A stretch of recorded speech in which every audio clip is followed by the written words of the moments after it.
desse padrão. Quando nós olhamos, nós vamos ver que Moisés, lá no capítulo 2, ele era ainda uma criança. Houve uma grande mortandade dentro da terra do Egito. E a Bíblia vai nos dizer que os hebreus foram perseguidos pelos egípcios para serem mortos. Meninos de 0 a 2 anos. E foi um grande massacre que Faraó cometeu naquele período. Mas a Bíblia diz que Jacobé, sua mãe, o colocou em um betume e colocou sobre as águas do rio Nilo, e ele foi cair justamente nas mãos da filha de Faraó, se tornando neto do homem mais poderoso do mundo e o homem que mais queria matar Moisés. Mas a Bíblia é tão linda que ela vai dizer assim, ó, que o sorriso de Moisés, o olhar de Moisés comoveu o coração da filha de Faraó. Veja que a gente não ganhou um chamado hoje. Deus não se escolheu agora. Deus não escolheu porque a gente veio para a igreja. Mas o plano e o propósito de Deus estava desde o ventre de nossa mãe. O chamado já estava dentro do ventre da mãe.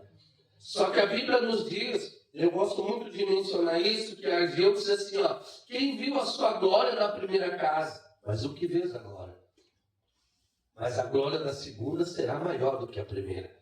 Eu preguei um congresso de jovens há muitos anos atrás em Santa Maria, e o Senhor me acendeu.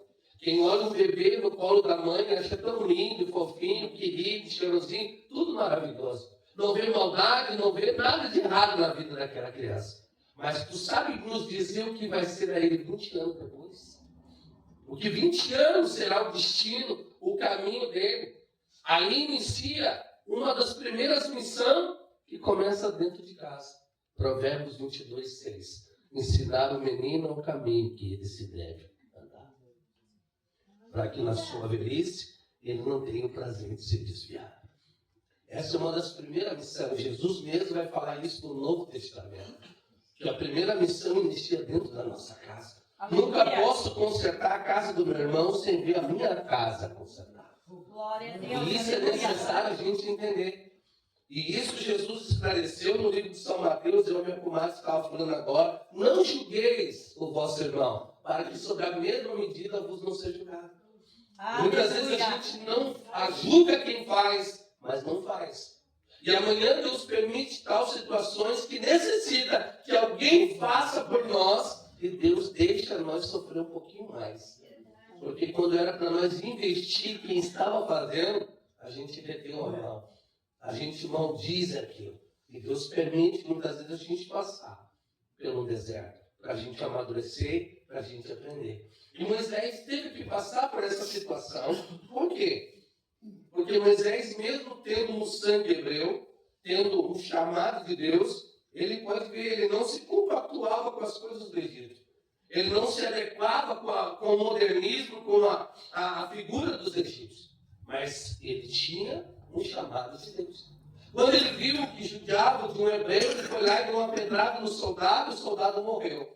Na lei egípcia, aquele que matasse um egípcio tinha que morrer pela mão do egípcio. E Moisés teve que fugir para um deserto, para não morrer.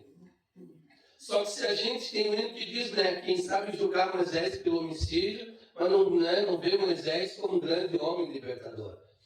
Então, nesse período, muitas vezes a gente não entende qual forma Deus vai trabalhar sobre a nossa vida, para nos levar ao propósito de Deus. Aleluia.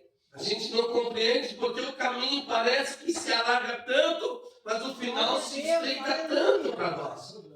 E a gente não compreende porque Paulo diz em Romanos, capítulo 8, diz assim, bom e perfeito agradão para... todas as coisas cooperam para o bem daqueles que amam a Deus segundo o seu propósito, que são chamados. Todas as coisas cooperam para o bem. Mas antes de muitas vezes, o que para nós é mal hoje, é o nosso próprio bem de amanhã. Glória a Deus, glória a Deus. Por isso Paulo nos diz que tudo que nos é lícito, nem tudo nos convém. Porque até o que nos convém pode não nos edificar. Glória a Deus, glória a Então Deus. são coisas que muitas vezes Moisés não entendeu no período egípcio. Mas depois ele vai entender lá no meio do deserto. E aí começa a pregação. Todos nós achamos que a sandália de Moisés era um chamado para ser tirado dos pés, porque é uma sandália egípcia. Era uma sandália do mundo. Eu preguei muitos anos assim, achando que a sandália era o problema de Moisés. E a sandália não tinha nenhum problema com Moisés.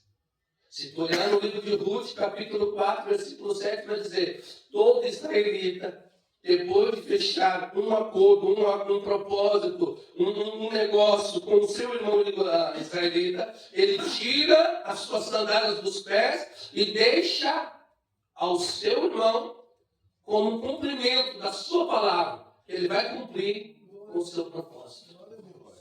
Nesse período